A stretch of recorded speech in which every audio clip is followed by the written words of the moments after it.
పిట్టల సంపత్ ఒక మంచి యువకుడిగా గ్రామంలో కమిట్మెంట్ మాట అంటే మాట అనే పద్ధతిలో ఒక యువకుడిగా గ్రామ సర్పంచ్గా 2 పర్యాయాలు గెలిచి అనేక అభివృద్ధి కార్యక్రమాల కోసం గ్రామంలో మంచినీటి సౌకర్యము తర్వాత వాటర్ ప్లాంట్ పెట్టి గ్రామంలో సీసీ రోడ్లు మురుగు కాలువలు అనేక అభివృద్ధి కార్యక్రమాలు చేసి జిల్లా కలెక్టర్ తోటి ఉత్తమ సర్పంచ్గా కూడా అవార్డు తీసుకున్నటువంటి మంచి మనిషి. ఈ బిల్స్ కోసం అభివృద్ధి కార్యక్రమాలకు చేసినటువంటి బిల్లు చెల్లించాలని చెప్పి ఎంబీలు రికార్డు చేయించుకొని అధికారుల చుట్టూ తిరిగిన ఒక్క అధికారి కూడా పట్టించుకునే పరిస్థితి లేదు. అధికారులు మొత్తం లంచాలకు మరిగి కమిషన్లకు మరిగి వాళ్ళకు బిల్లులు సరిగ్గా చెల్లించలేదు. ఏదేమైనా మొత్తానికి 15 లక్షల నుంచి 30 లక్షలు పెరిగి 30 నుంచి 50 లక్షలు పెరిగినటువంటి 52 లక్షలు పెరిగి ఇప్పుడు అప్పుల పాలైపోయి మనస్తాపానికి గురైనాడు. ఎందుకు మనస్తాపానికి గురైనంటే అనేక సందర్భాల్లో హుస్నాబాద్కి వస్తున్న సందర్భంలో ఎంఆర్ ఆఫీస్ కాడ పోలీస్ స్టేషన్ కాడ కలిసిన సందర్భాలు చెప్తుంది.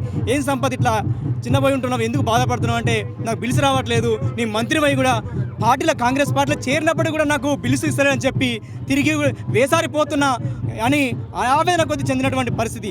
అంటే ఒక కేబినెట్ మినిస్టర్ మంత్రి పొన్నం ప్రభాకర్ గారి కాన్స్టిట్యున్సీలో హుస్నాబాద్ నియోజకవర్గ కేంద్రంలో పక్కన ఉన్నటువంటి మహమ్మదాపూర్లో ఒక రైతు కుటుంబంలో పుట్టిన పేద కుటుంబంలో పుట్టిన సర్పంచ్ బిల్లు చెల్లించలేక ఆత్మహత్య పాల్పడంటే ఇది ఎవరి వైఫల్యం అని చెప్పి మేము ఈ సందర్భంగా అడుగుతా ఉన్నాం. అనేక సందర్భాల్లో కూడా చెప్పినాడు, ఇప్పటి వరకు కూడా బిల్లు రాకపోతే అనే పిల్లలు వాళ్ళ కుటుంబం అన్నదైపోయినాడు.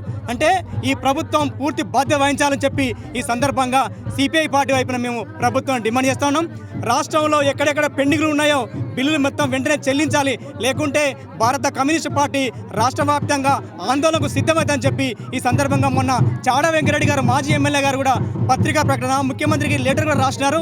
ఇది సరైనది కాదు, వెంటనే మార్పులు చేర్పులు చేసి వీళ్ళ బిల్లులు చెల్లించాలి. ఈ సంపత్ కుటుంబానికి ₹1 కోటి ఎక్స్గ్రేషియా చెల్లించుకుంటూ వారి కుటుంబంలో పిల్లలకు చదువుల కోసం అబ్బాయికి ఉద్యోగం కల్పించాలని, అదేవిధంగా భార్యకు కూడా వాళ్ళ నివాసం ఉండేందుకు వాళ్ళ ప్రభుత్వం ఆదుకోవాలని చెప్పి 5 ఎకరాల భూమి ఇవ్వాలని చెప్పి మేము ప్రభుత్వాన్ని డిమాండ్ చేస్తా ఉన్నాం.